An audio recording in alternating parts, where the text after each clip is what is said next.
L'organisation était presque sans faille. Un réseau de faux mariages vient d'être démantelé dans le Val-de-Marne.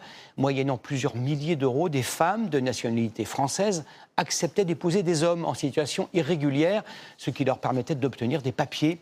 Ils avaient même recours à de faux témoins de mariage. Un mariage a bien eu lieu. Célébré ici par un officier d'état civil de la mairie de Nogent-sur-Marne.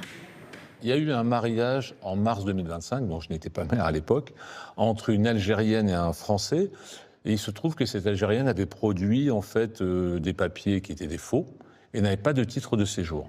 Alertée, la mairie décide de réexaminer certains dossiers de mariage en cours, 16 au total, qui leur semblent suspicieux.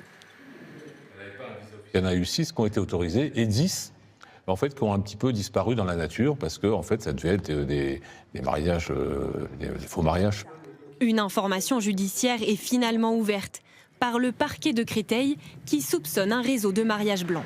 Des faits commis entre 2020 et 2026 dans le Val-de-Marne et en Île-de-France, consistant en l'organisation d'au moins une trentaine de mariages.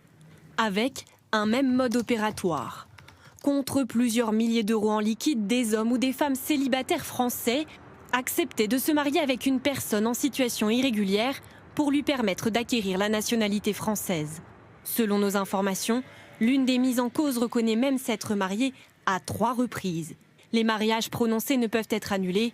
Pour le procureur de la République, il s'agit donc de détecter en amont les signes de faux mariage. Il leur demandera d'apporter des éléments de preuve sur la vie commune, comme des factures aux 2 noms, des quittances de loyer aux 2 noms, mais aussi des photos, des échanges de messages, etc.